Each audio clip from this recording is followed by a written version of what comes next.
Down the years it's been a ride, and now I'm sorry I want more, let's not end tonight. And on as we go we seem to fight, but baby that's just the way we love, and only in the dark. Pinoy Trucker. I keep on trucking. Yeah, I keep on trucking.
Hi, my dear.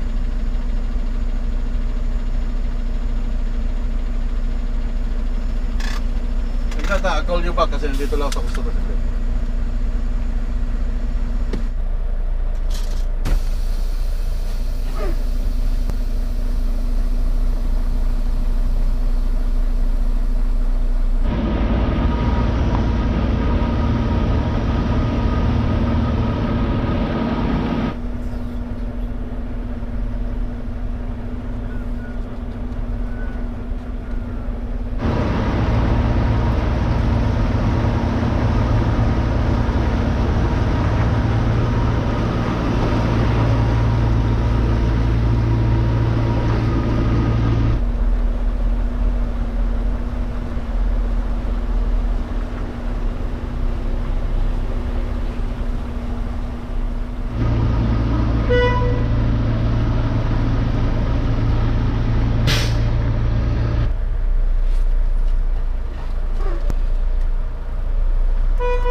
ito yung delikado dito sa Hope. Pag ganitong umuulan tapos biglang lumamig ang panahon. Skating rink.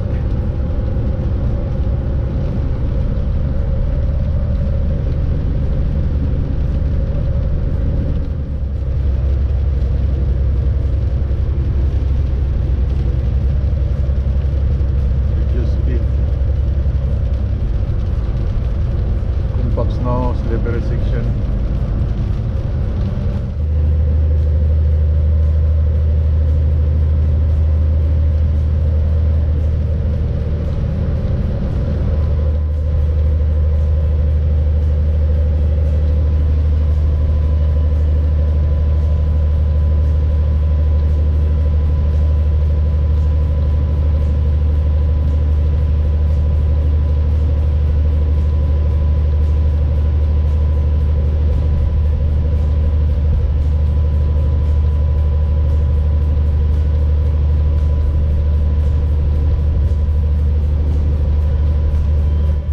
Simula na ang akyatan. Wala na. Hanggang tuktok na ito ng bundok.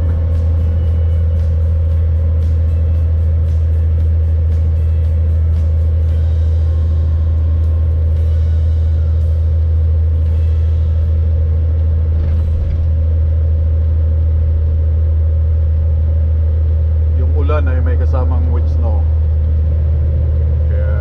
Delikado to, sus ko po pag nag-freezing rain to.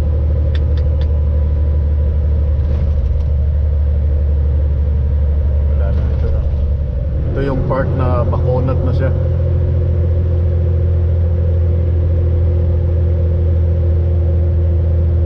Kaya dito pag malakas ang snow talagang nag-chin up. Dahil makunat na to, as in makunat, para yung yung balat ng baboy na pag kinakain mo, hindi pa, yung balat ng baka makunat sa ahon. Yan, takbo ko na lang 40.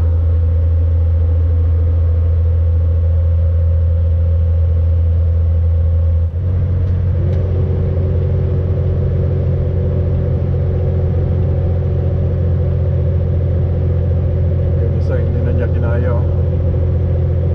Tumirik na sa taas.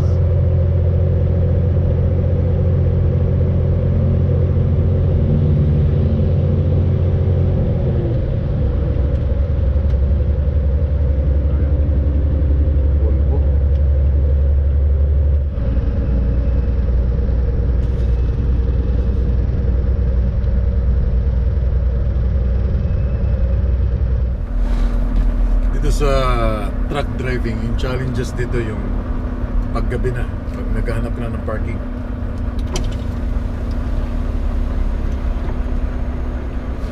Kailangan makahanap ka ng magandang spot.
ulit. Kasi mahirap talaga mag-drive ng gabi. Mas gusto kong mag-drive sa araw.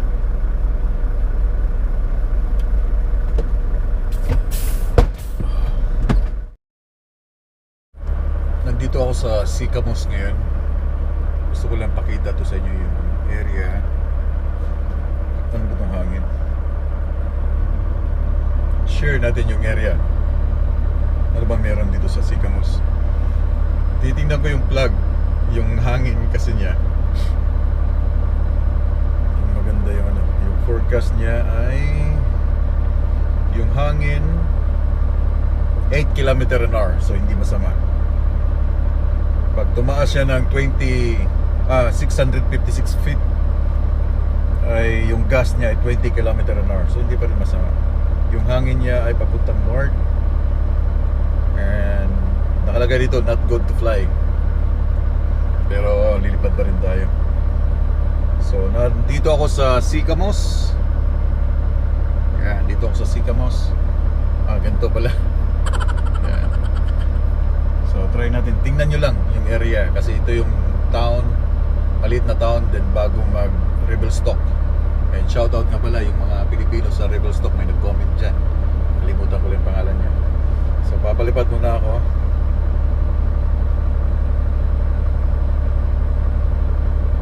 Pinapainit ko lang yung drone. Okay, go fly. So wala ako sa restricted area. So good to fly ako, meron akong license, wala akong baba, namasita ako dito.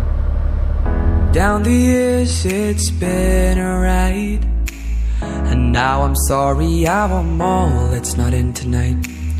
And on as we go we seem to fight, but baby that's just the way we love. And only in the dark do we see our sunlight.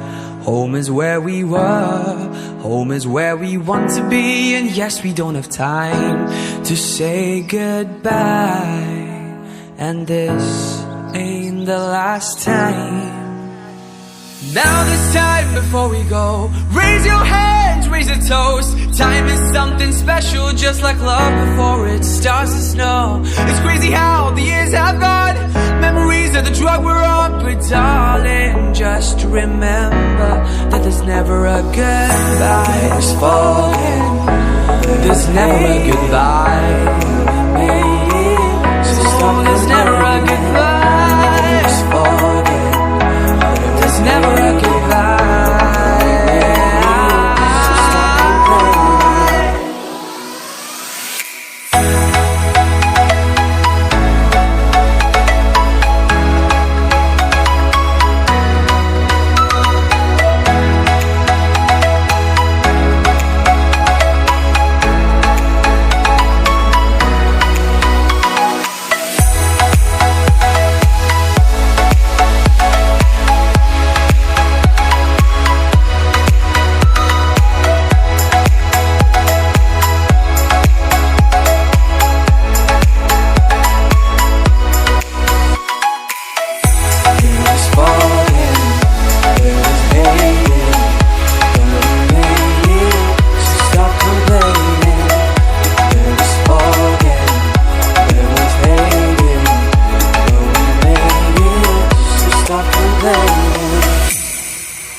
Yan, nakakalibre kayo ng view ngayon ng British Columbia.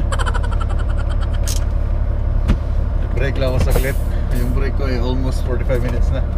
But I'm done.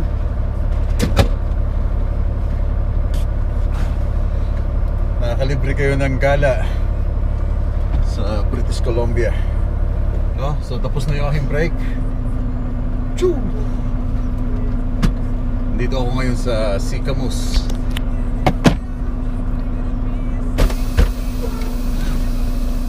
Nice track. Okay, let's go.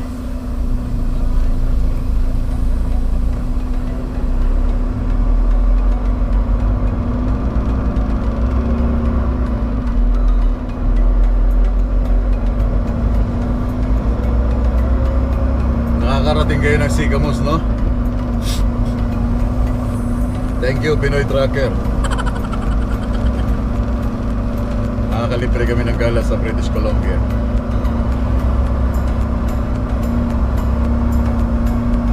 Turn left on Standicky Road, then take the second left. Yung aking delivery ngayon ay sa Airdrie,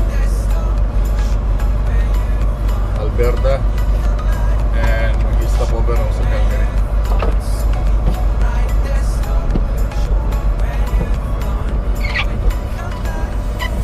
Turn left on Highway 1.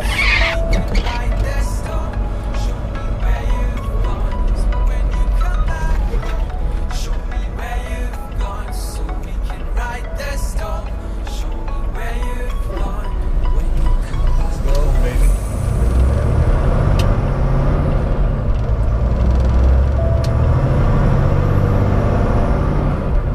Continue on Highway 1. Thank you. Okay, yung next stop ko, gusto ko sana magpalipad sa Revelstock. But, tinignan ko kasi doon sa every time na magpapalipad ako ng drone, sine-check ko muna kung wala ako doon sa restriction, no? Yung tinatawag na no-fly zone or NFZ, no-fly zone. Kasi, kahit na nasa no-fly zone ka, set up mo yung drone mo, hindi siya andar, hindi iikot yung propeller mo pag nasa loob ka ng no-fly zone. Ang galing, di ba? Pag nasa loob ka ng area ng 5.6 kilometers ng radius ng no-fly zone, hindi aandar yung drone mo, hindi lilipad, hindi iikot yung propeller. So tinignan ko yung Revelstock kasi maganda din ang Revelstock kuna ng mga footage dahil aerial footage dahil tinignan ko yung sa Google Map, maganda. And yun nga, bawal, walang naka-restriction siya sa no-fly zone area. So hindi tayo makakuha ng shots doon sa taas. Yun sanang plano ko kagabi na tumigil doon sa Revelstock. And nakita ko tong Sycamores na walang restriction, walang airplane, walang helipad. So doon lang ako ng palipad kanina. And Revelstock, then kung maganda ang panahon sa lagpas ng Revelstock doon sa Glacier National Park, yung sa tinatawag na Roger Pass, talagang maraming snow doon. Maganda, hindi malakas ang hangin. Try ko magpalipad at saka naka-charge na yung aking baterya. Try ko lang maganap na magandang kasi wala rin siyang restriction na bawal pwede magpalipad doon. But titingnan natin yung hangin kung hindi siya malakas. And after na Golden, then Banff, ano ba mag-pronounce yan? Banff, kasi tatlong F yun na sa ano niya, no? Pinapahirapan pa tayo. Banff. Hirap. Kasi may N eh, B-A-N-F-F-F. So ang basa ko niyan, Banff. Kaya pagkatapos ng Calgary, magpapalipas ako ng Calgary dahil bukas pa ng umaga yung aking delivery papuntang Airdrie, Boston. Airdrie.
Pinoy Trucker. I keep on trucking.